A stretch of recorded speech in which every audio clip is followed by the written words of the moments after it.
Good afternoon and welcome to today's Facebook Live. My name is Christy and today we are diving into our LEPSL 500 discussion board MVP interview. Thank you all for joining us today, whether you are here with us live or watching us on the replay. Please go ahead and utilize that comment feature, hop in, say hello, let us know where you are tuning in from.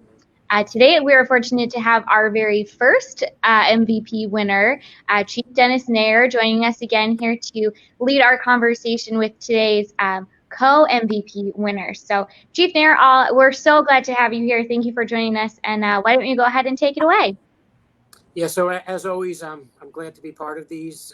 I enjoyed my experience, and as a recent LEPSL grad, I can tell you that probably the discussion boards are one of the best parts of the program because we're learning from each other, and everyone are experts on the boards, and I just can't emphasize enough how much I've learned. And actually, the two gentlemen here with me today, Chris Thibodeaux and Chuck King, are people that I had the opportunity to share some great discussion boards with, and I'm going to enjoy listening to their answers to some of the questions today that we have in store. And for a quick introduction, Chris Thibodeaux, Support Services Director for the San Diego County Sheriff's Department, and retired Marine Corps Lieutenant Colonel. And then with us also is Chuck King, who's a chief with the California Highway Patrol. So both highly credentialed, highly experienced, and I just want to say welcome. Chris, anything you'd like to start off with before we get rolling? No, I just want to say good morning and, glad to be here. It's been a fast and furious 19, 20 months, and especially glad to be here next to Chuck. We have a lot in common, professionally. So again, thank you for having me. Absolutely. And Chuck, thoughts? Yeah, and likewise, good morning or good afternoon, depending on where you are. And, it's great to finally meet you guys virtually because I've had you both in classes, and it's we've had a good time on the discussion boards. But it's nice to finally, have time to chat with you guys and, talk about the program. So what I'll do is I'm going to ask the first question. So start with Chris. Chris, what motivates you to be so engaged on the discussion boards? Well, I look back to the very first class in the program, public safety law, and I realized that the discussion board was really my first opportunity to engage and really immerse myself in the subject matter and the topic of the week.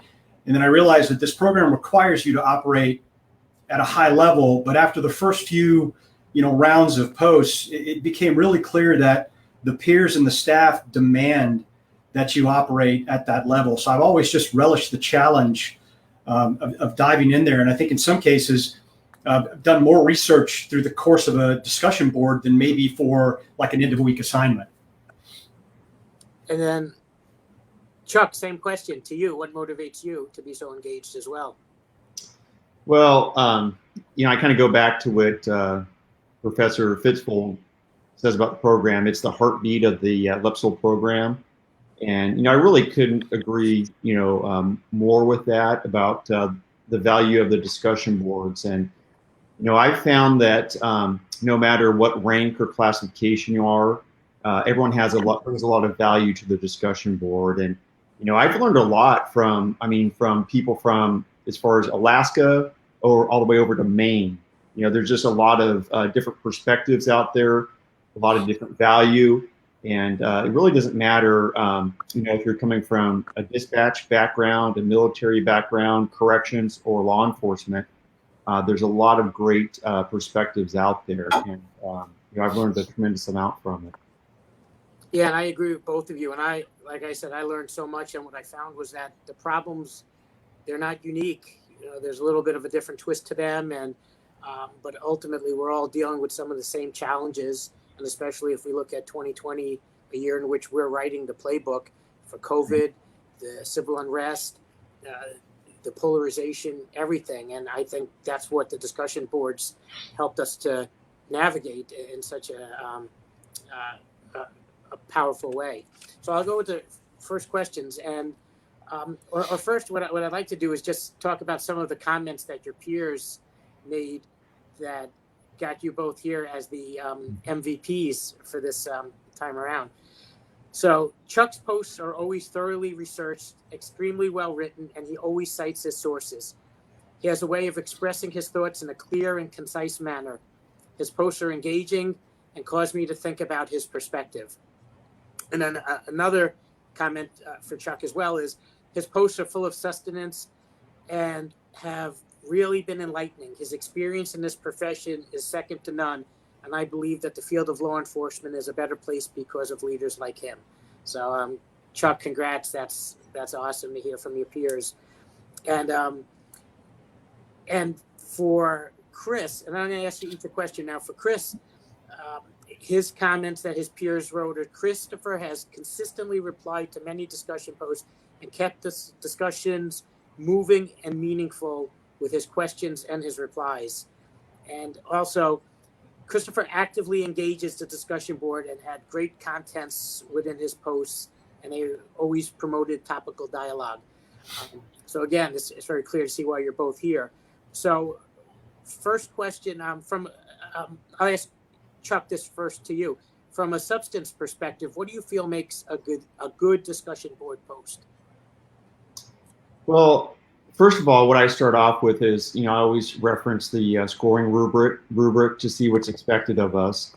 And then I try to respond with factual and or, personal experiences. I try to do a response that, strengthens what we're trying to get across, make it interesting. And I like to add a personal touch to my discussion posts. Make it meaningful and make sure, I'm not just checking the box to get it done, just provide a lot of meaning to it. And then when I respond to people for their posts, I read all the posts, first of all, and I look for opportunities where I can add some value to. And then I try to ask open-ended questions, things that'll move the discussion forward. And, I try to, sometimes we'll do like a thoughtful question to try to understand the logic behind the post. Then just follow-up questions to kind of allow my classmate to elaborate. And then just, genuine thought-provoking and adding value.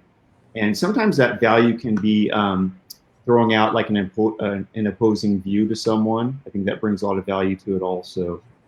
And then the great thing about the discussion board is it's a great way to see things from different perspectives and just see what else, everyone is dealing with throughout the country. Awesome. And for Chris, what do you enjoy most in a discussion board, and what's your strategy for writing a post that will engage and challenge the other students? Well, what I enjoy most is that it's truly the most live aspect of this program, just the constant engagement and the back and forth on almost a daily basis. It'd be almost like doing something like this on a daily basis, but via a written post format.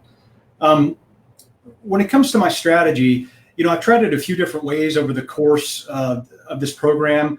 I always like to print everything out. I like to read through it. I like to read the question. Chuck's point on referring to the rubric is always great advice, especially if you're just starting out in this program. And I've tried sometimes to just do a cold response, really not looking at which direction the board is going or where some of the comments are coming from. And then I've also gone back and I've maybe looked at a road less traveled and tried to come up with a counterpoint or just maybe an aspect that hasn't been touched a bit to try to broaden the discussion a bit more. But I think mostly it's just to be informed and to be engaged and really try to interact on a genuine level with your peers and just try to get the most out of the experience. I've learned so much from these boards. Yeah, and right back at both of you in terms of I learned so much, and specifically both of your posts, because you both reflect and represent very large agencies and you have very high positions that you always brought things forth that gave me an insight that I don't have from a smaller agency. So I think I speak for a lot of my classmates in saying that it was tremendous value from the perspectives you were both bringing. Same. Question. This one's for Chuck. So, do you have a particular strategy, Chuck, or approach for your time management in the way you handle the discussion boards? Yeah, so the time management, that was one thing that when I was first starting the program, I was really concerned with because we are all very busy with work, family, and just life in general. So finding that extra time was a concern of mine. So what I found has worked very well for me is I take little chunks of time as I get them, and I use them to the best of my my ability. So sometimes it's 15 minutes here, it's 30 minutes here, and I'll use that time and I'll jump on like the discussion board and I'll just spend like 15 minutes just focusing on, reading posts and responding. I've done that, on laptops. I've used the app on my phone, and there's been times when like my wife is running to grab a cup of coffee or something, and I'll be out in the car and I'll be spending that 10 or 15 minutes responding to a couple of posts. So I find that has helped me a lot to stay really engaged, just using the time I have. Then the other thing is I read every day, and even before I was in the program, every night, before I go to bed, that's what I do is I read. So now in the program, that's what I've been doing every night is I stay current on the reading assignments. And then again, in my writings, whether it be for the discussion board or for the writing assignment, I'll do chunks of time. So at any given time, I'll have, the discussion board and the writing assignment like in various levels of writing, because I truly don't have a lot of, hour or 2 hour time frames to write. So I'll write, 15, 30 minutes at a time, draft documents, and then I'll post them when I'm complete. So that's helped me a lot is just finding those chunks of time to utilize. So, Chris, same question to you. How do you manage your time, and what strategies do you use? I had to schedule it really as part of my own, personal battle rhythm. And for me, it really starts every Friday. When that first module unlocks, I like to go in there and take a few minutes. I'm kind of an old school guy. I like to print everything out, throw it in the book or the reference, and carry it with me. And then I start to dive into it. And very much along Chuck's point, everything is always in a stage. We haven't maybe finished one thing yet, and I'm already looking forward to the next thing, and I'm parsing out, chunks of time. A few minutes in the morning, and maybe I'll get a thought, and I'll use the submit draft function. I'll go out there and I'll just leave a couple of notes to myself, and when I can actually get back into it, later, I'll finish that train of thought and make it into a coherent, cohesive response. It's sort of the same for the writing assignment, but it really starts with just doing some very deliberate things as part of my personal schedule on a daily basis, printing out those first modules, little time in the morning, little time in the afternoons. The mobile functions, as Chuck said, are great. Anytime we find ourselves with an abundance of spare time, odds are there's an assignment to be done or a discussion board to review. So just you have to make sort of that personal commitment and build it in to all the things that we're currently doing. Agree. I like both of those strategies, and I had variances of both of them, and I found them very helpful, extremely too. So next question, this one's for Chuck. Chuck, so what motivated you to enroll in the LEPSL program? And then the second part is, has anything surprised you about your experiences so far? Well, what motivated me, it's always been a goal of mine to earn my master's degree. And, throughout, I'd say the past 25 years or so, it's been on my mind to do. But, with work and, family, it's been very difficult to make that commitment. So I throughout the years, I looked at a lot of different master's programs. And honestly, I was in what's called, it's Post Command College in California. And it's about a 14-month graduate program. And Professor Fitzfold, when he came out and spoke to us there, that's what really motivated me, because it just kind of resonated with me. And I started looking into the LEPSL program. And the more I looked into it, and I started talking to graduates from the program, and it seemed to really kind of connect with me. So that's why I pursued LEPSL. And what has surprised me is really how it's set up for our success. I mean, it works really well with the set schedules and having the set due dates. So for me, I can plan my week out. I know when everything's due. Things aren't changing on a weekly basis. So I found that the LEPSL program is really set up for our success. The quality of the professors has been outstanding. I've been very impressed with that, as well as the quality of the students. You know, like both you guys, Dennis and Chris, and everyone involved. I've learned so much from all of us on the discussion boards. So, I found that no matter what rank or classification you are, everyone brings a lot of value to the program, and that's what's been, great surprise to me, and it's been a great benefit. And Chris, I'll ask the same exact question to you. What made you choose the LEPSL program out of all the different master's degree programs that are out there, and any surprises that you found, good or bad? Well, after being retired from the Marine Corps for a few years, I found myself quite luckily in my second career. I'd done defense contracting and worked for the federal government, to include Navy EOD and Navy Special Warfare. I've worked for some very high performing organizations, and I never imagined I would find myself here in the public safety arena. And I said, now's the time I want to commit to an advanced degree. And I was looking at a master's in public administration.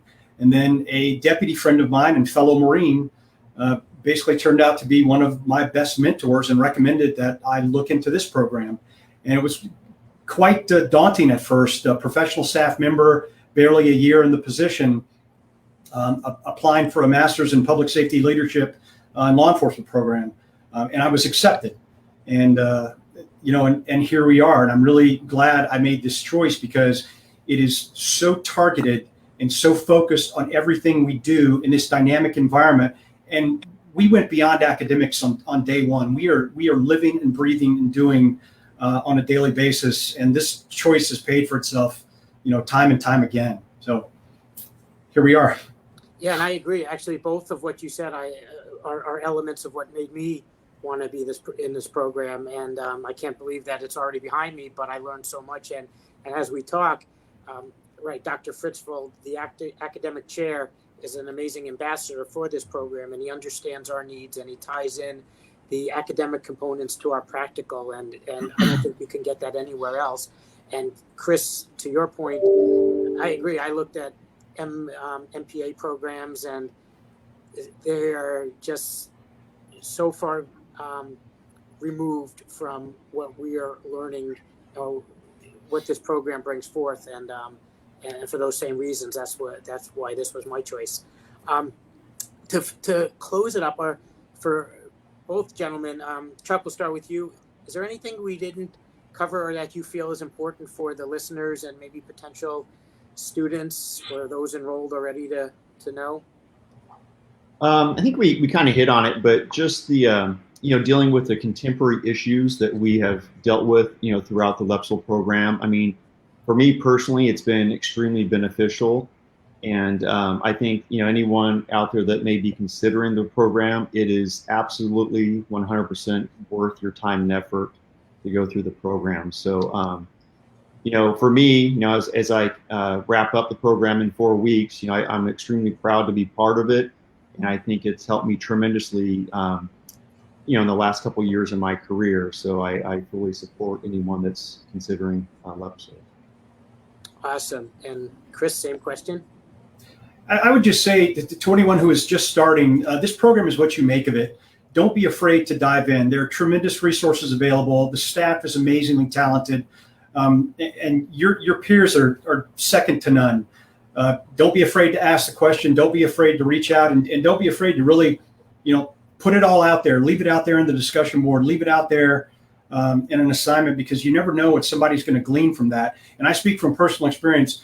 I've taken so many great ideas and so many different nuanced perspectives, from departments large and small and agencies across this country, and my peers. And it's truly been an amazing experience. So just don't be afraid to jump in with both feet and give it all you have.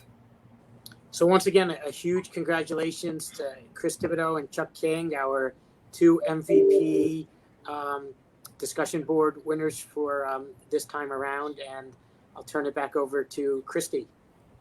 Great, thank you. I just wanted to highlight a couple of comments that came in during today's stream. Aaron says, feel so blessed to have learned so much from leaders like you throughout the program and discussion boards as a patrol deputy, graduated in LEPSL December 2018. So thank you so much for joining us today, Aaron. That's great to read. And then, of course, we'll finish off with Dr. Fritzbold. Congrats, Chuck, Chris, and Chuck, and thanks for leading a rich conversation, Dennis. We're fortunate to have you three in the LEPSL community. We definitely are. So thank you all for joining us who tuned in today or watching on the replay. We really appreciate your time. And to the three of you, thank you so much for hopping on this discussion with us. All right, and LEPSL community, we will see you online. Thanks, everyone. Thanks, everyone. Thank you.